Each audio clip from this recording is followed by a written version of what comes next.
Natalie Portman. Il est dur de croire que cette actrice primée et porte-parole de Dior a été une enfant vedette. Elle a débuté à 12 ans et le monde a pu voir Portman grandir à l'écran aux côtés des plus grandes vedettes et dans des films emblématiques. Sa beauté classique a fait d'elle un modèle. Mais lorsqu'elle ne tourne pas, cette diplômée d'Harvard voyage, souvent pour de l'humanitaire, avec certaines des œuvres caritatives qu'elle soutient. Elle est aussi végétalienne et défend les droits des animaux. Honestly, it's always a pleasure to have any type of love story with Natalie Portman. Natalie's awesome. And at the end of the day, she's a really sweet, caring, nice, giving person. I found it to be very inspirational working with her, just to see how she found her way through a scene. I absolutely loved working with her. She's amazing. Natalie Portman was born June 9th, 1981 in Jerusalem, Israel. Her parents are both of Jewish descent, and Natalie is a dual citizen of the US and Israel. And she says that she loves the US, but that her heart is in Jerusalem, that's where she feels the most at home. Natalie and her parents moved to the United States when Natalie was 3, and eventually they settled in Long Island, New York, where she attended Soyoset High School. And she was known for her intelligence even back then. In fact, her senior year, her classmates voted her as most likely to be on the game show Jeopardy! Natalie wanted to be a performer from a very early age. She started taking dance lessons when she was 4 years old, and later when she saw the movie Dirty Dancing, she decided, okay, this is really what I want to do. Natalie a d'abord été découverte à 10 ans par un chasseur de talent de Revlon, alors qu'elle était au restaurant. Après quelques emplois de mannequin, elle a décidé qu'elle préférerait être actrice. One of Natalie's first paid jobs was understudying the lead in the off-Broadway musical Ruthless, while the other understudy working with her was none other than Britney Spears, and they still keep in touch. Elle a tout d'abord percé dans le rôle de l'élève d'un tueur à gages, aux côtés du français Jean Reno. Natalie's big break was the movie The Professional, and though she loved the experience of making the film, she paid a price for it off-screen. A lot of her schoolmates were making fun of her, and they were jealous, and they would say, oh, Natalie thinks she's so hot now that she's in movies, and she said that personally it was a very difficult time. If I still like acting when I'm an adult, then I'll be an actress, but if I don't, then I'm going to be a vet. Léon a été applaudi par la critique. Hollywood a donc dû remarquer cette nouvelle actrice, ce qui lui a permis d'être choisie aux côtés d'Al Pacino et d'un de ses acteurs préférés, Robert De Niro, dans Hit. De Niro is just the one I think we all look to as the greatest. I mean, he's the one we study, the one we revere. One of Natalie's best reviewed early movies was the mother-daughter drama Anywhere But Here. Originally, she turned down the part because there was a love scene in the script that she wasn't comfortable with. But Susan Sarandon, the star of the movie, was so determined to have Natalie play her daughter that she got the director to rewrite the script and take out the love scene. Ce qui a fonctionné pour elle, car elle a été nommée pour le Golden Globe de la meilleure actrice dans un second rôle. Natalie was almost cast opposite Leonardo DiCaprio in the movie Romeo and Juliet, but when they did the screen test, it just looked too unsettling and creepy to have him kissing her because she looked so young. So Claire Danes got the part, and Natalie said that that was one of her biggest early disappointments. As a well-known Jewish actress, Natalie says that she gets about 400 Holocaust scripts a week, and she always turns them down because she doesn't particularly care for that genre of film. However, in 1997, she starred in the Holocaust play The Diary of Anne Frank on Broadway, and she said it was a very emotional time for her because her grandparents were actually Holocaust survivors, and their parents had actually lost their lives at Auschwitz. Tous les grands réalisateurs hollywoodiens voulaient de ce jeune talent. En 1996, elle a collaboré avec Woody Allen dans Tout le monde dit I Love You. La même année, Tim Burton l'a choisie pour sa comédie de science-fiction Mars Attack. Elle a ensuite été approchée par George Lucas pour rejoindre les films les plus attendus de la décennie, la nouvelle trilogie Star Wars. When it was announced there were going to be 3 more Star Wars movies, actors all over the world were dying to be in them. Well, Natalie Portman wasn't one of them. She admitted after she'd been cast that she'd never actually seen any Star Wars movies and wasn't even sure what the difference was between Star Wars and Star Trek. Portman a incarné Padmé, la mère des jumeaux Luke et Leia des 3 premiers films. Everything is in this script that made people fall in love with the original Star Wars. To work on a film that has the scope of the Star Wars, saga, it's kind of like a dream come true for an actor, because you're doing something that you know is gonna last forever. I think people like seeing, themselves in a fantastical world. It's really like a fun trip for the imagination. Même avec une célébrité internationale grandissante, Natalie n'a jamais eu les problèmes de beaucoup d'autres enfants acteurs. Elle en attribue le mérite à ses parents qui ont gardé un mode de vie simple et traditionnel. Elle aspirait à être une étudiante normale, même en étant une tête d'affiche de la plus grosse franchise de tous les temps. I live like in the suburbs and with my regular family and my little house and we're not like screwed up. I'm in school. I'm not, walking the streets of New York with a Star Wars hat on. In 1999, when her career was going pretty great, Natalie took a step back from acting and enrolled in Harvard University, where she studied psychology and got her bachelor's degree in 2003. And she told the New York Post when she was in school, "I don't care if college ruins my career, I'd rather be smart than a movie star." C'est habituellement le moment où les enfants acteurs ont des difficultés à passer à des rôles d'adultes. Pourtant, Natalie a semblé y parvenir sans effort. En 2003, elle a eu un petit rôle aux côtés de Jude Law, Renée Zellweger et Nicole Kidman dans Retour à Cold Mountain pour le réalisateur oscarisé Anthony Minghella. Puis elle a joué dans le succès indépendant original Garden State, aux côtés de son petit ami de l'époque, Zach Braff. This is like a real person. She's funny and she's just as interesting and, complex as the male character, and I appreciated that. I was really excited to do a movie that was about people after doing something that was so sort of like big and crazy like Star Wars. I was really excited to do something that was more of a character story, and the script was just so untraditional and not like anything I had seen before. It was like funny but also had a lot of like heart. La même année, Portman donnait la réplique à Julia Roberts, Clive Owens et Jude Law dans Closer, entre adultes consentants. The subject matter of the movie Closer was very sexual and grown-up in nature, but the actors tried to keep a sense of humor about it when they weren't on camera. In fact, Natalie gave her co-star, Julia Roberts, a necklace that had one word inscribed on it, the C word, because every time Julia's character would say something sexual and dirty, she would blush, so Natalie thought that would be funny. Well, by the end of the shoot, Julia returned the favor and gave Natalie a necklace that had the inscription, Little C word. Le rôle lui a permis d'être nommée aux Oscars et de gagner un Golden Globe. Ça a fortifié sa carrière, non seulement d'actrice, mais aussi de vedette hors de l'univers Star Wars. À suivre, malgré un large choix de projets, la jeune starlette choisit des rôles originaux, sombres et audacieux. Ses choix payeront-ils ?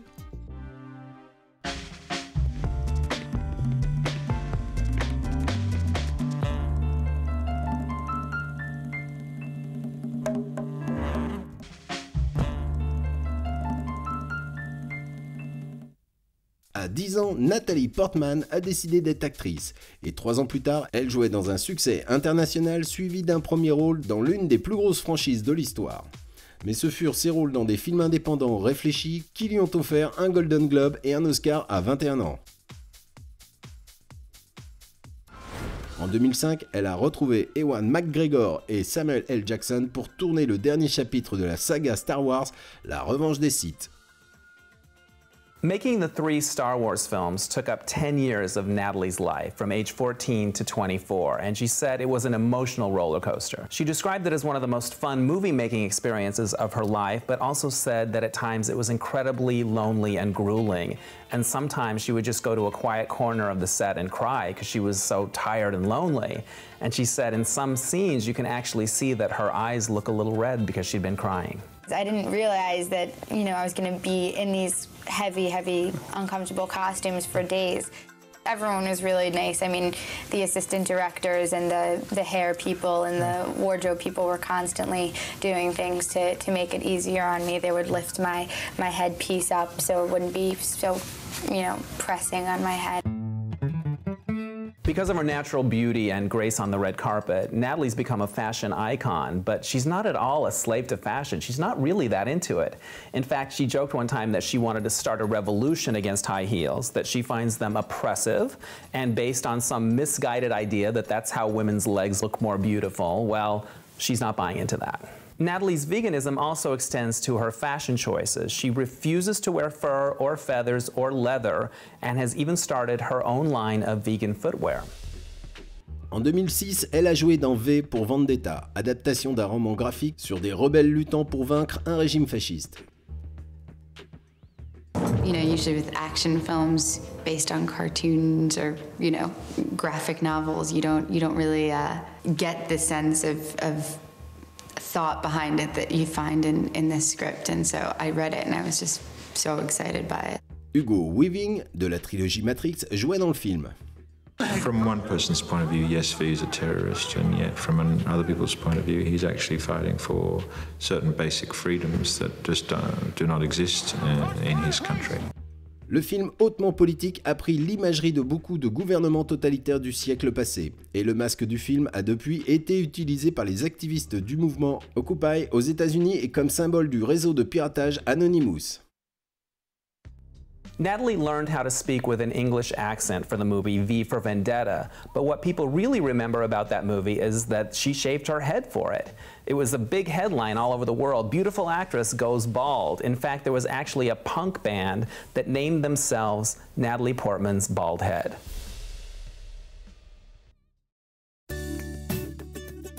Natalie's always tried to balance the experience of making movies with real-life experiences. And for example, she loves to travel, and after she made the movie V for Vendetta, she rewarded herself with a trip to the Moroccan desert. She slept in a tent with 6 strangers and fell in love with the country and has been back several times since. Nathalie a eu un petit rôle aux côtés d'Adrian Brody et de Jason Schwartzman dans À bord du Darjeeling Limited de Wes Anderson. It was a great experience to work with Wes and with Jason and have utmost confidence in Wes's taste and sensibilities, and it was a great time, and I'm really proud of the film.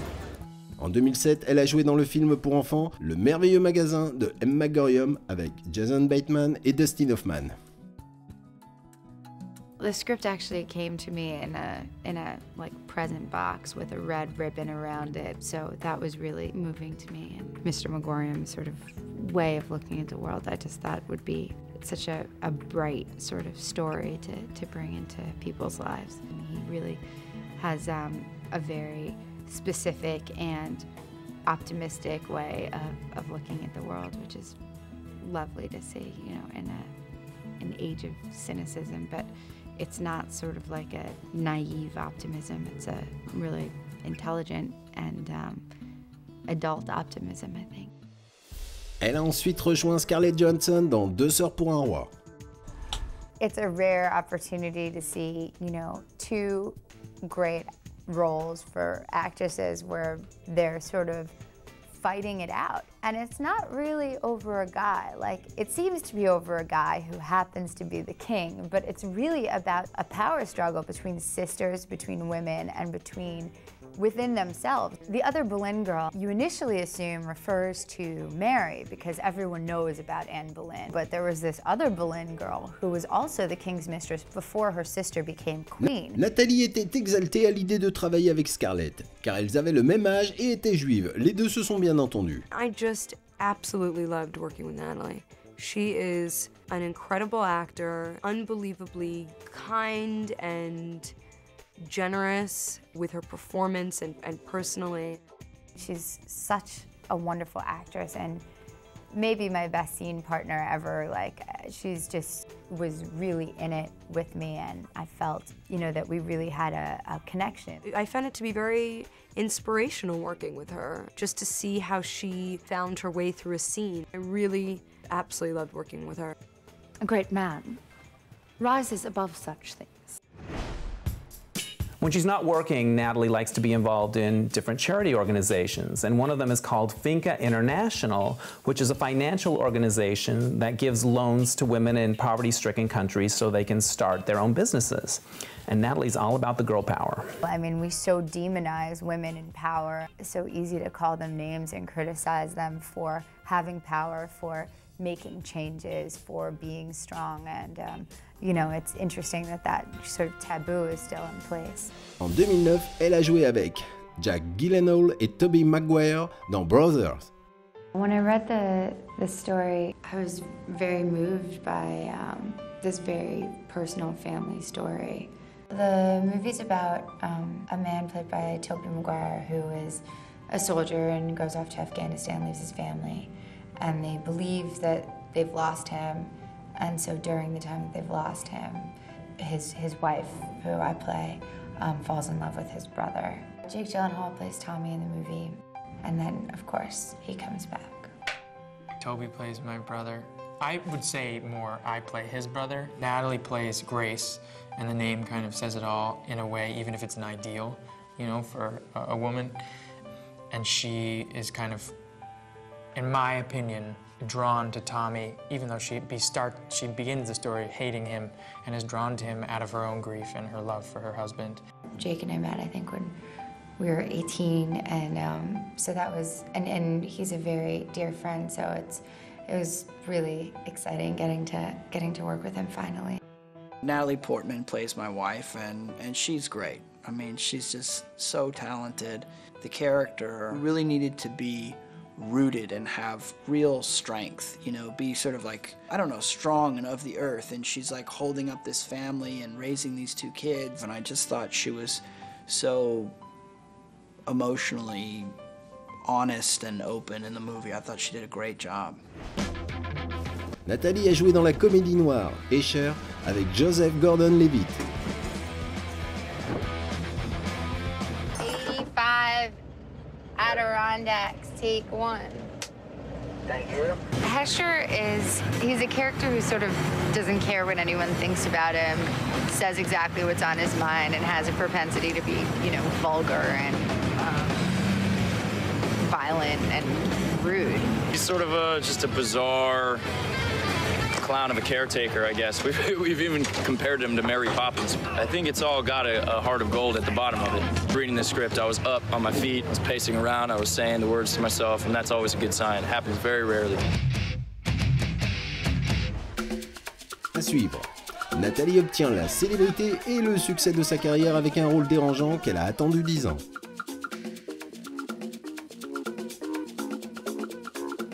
Elle trouve aussi le prince charmant et fonde une famille.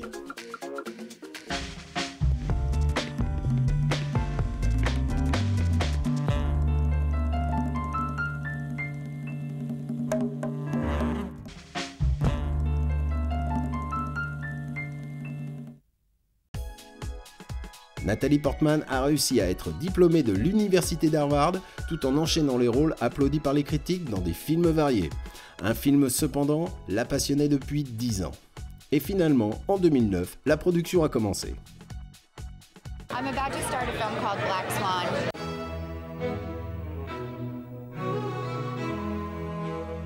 Natalie worked incredibly hard to prepare for the movie Black Swan. She lost 20 pounds and actually paid for her own months of ballet lessons. But one of the biggest challenges of the movie was actually her voice. Years before, she had worked with the director Mike Nichols on Closer, and he told her that she needed to work on sounding more grown up. Well, for Black Swan, the director wanted her to have a more childlike quality to her voice, so it was really tough for Natalie to go backwards and regress to that. She's very, very dedicated and obsessed and hardworking. But as, you know, as Vincent Cassel's character, Leroy, always tells her, it's not letting her be free enough or sensual enough, and she certainly doesn't have her own voice with her dancing. The script was really interesting, and it sort of parallels to the Swan Lake story, so that there was this sort of, you know, central character who's created by someone else, and sort of to break free of that spell, she has to make a decision that is drastic and sort of her first act of authorship. I mean, it's so so vicious on the body, and yet you never see it. It's like you see this beautiful image, and underneath it is some really, really sort of grotesque detail. Black Swan is a psychological thriller, kind of delving into the world.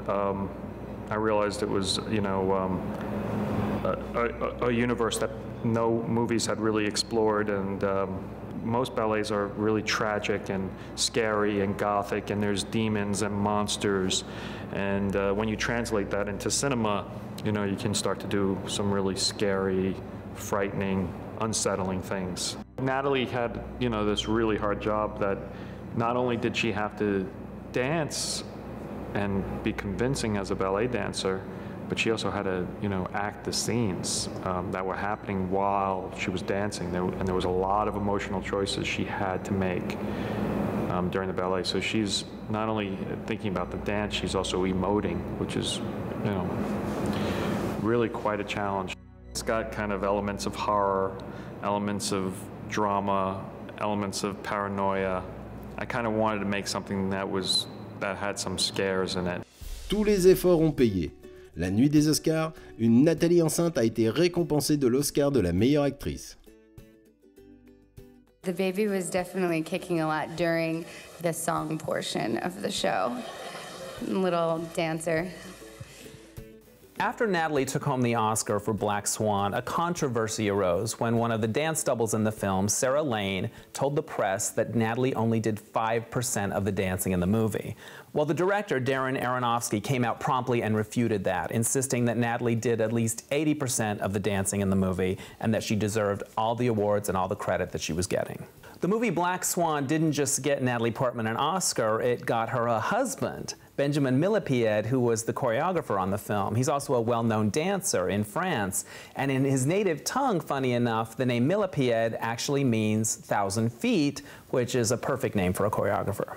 On August 4th, 2012, Natalie and Benjamin were married in a traditional Jewish ceremony on a bluff overlooking the ocean in Big Sur, California. Natalie's dress was by Rodarte, who also did her purple Oscar dress, and the menu was strictly vegan in keeping with her vegan diet. In December of 2010, Natalie and Benjamin announced to the world that she was going to have his baby, and everyone remembers how pregnant and glowing she was all during the award season of 2011, and then later in June, she gave birth to a son, Aleph Portman Millepied. Natalie is one of Hollywood's best-known vegans, but she did go back to being a vegetarian when she got pregnant with her son. She wanted to make sure he was getting all the nutrients he needed, and also she was craving eggs and cheese.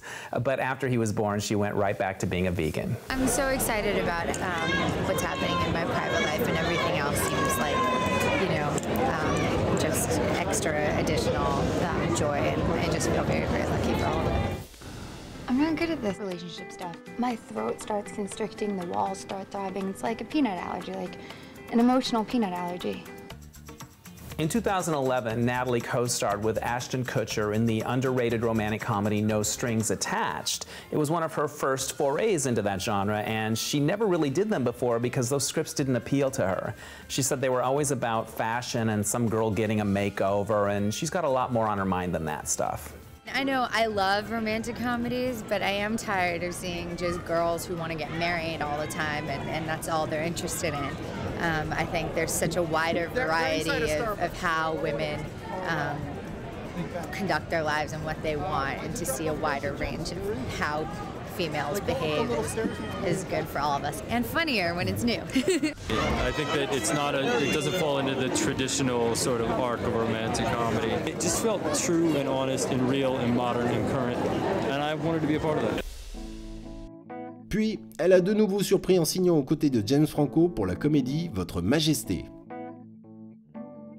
Isabel is played by Natalie Portman. I'm not sure. She's just an independent actress. Not a lot of people don't know her. We're really giving her a big shot in this film, which is, you know, kind of us. I was kind of excited that they had thought of me for it, because it didn't seem, it wasn't like obvious or anything, which was really exciting for me because it wasn't like anything I'd done before. And I was like, okay, this sounds like an adventure. En 2001, Natalie a rejoint une autre franchise de science-fiction à gros budget, Thor. The thing that really made me want to work on it was Ken's involvement. I mean, I thought it was such an interesting and unexpected idea to have Kenneth Branagh directing the Marvel Thor. He's really been the center of how interesting this project is. Thor and Jane stuff was you know, it was fantastic. You know, it was great. Natalie is, you know, beautiful and talented, and you know, all of the above.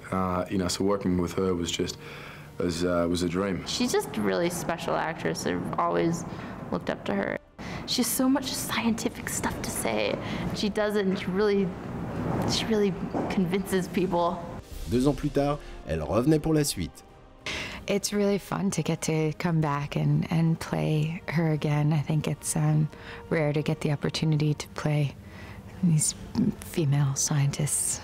It's such a grand scale, and it really feels sort of operatic, so epic, and it's real comic book entertainment. Natalie Portman a joué dans près de 40 films et a gagné un Golden Globe et un Oscar. Ses choix de projets sont allés de grosses superproductions à de petits films indépendants. Elle continue de ne pas être définie par un genre spécial. On dirait que ce n'est que le début d'une chose certaine, une longue et prolifique carrière.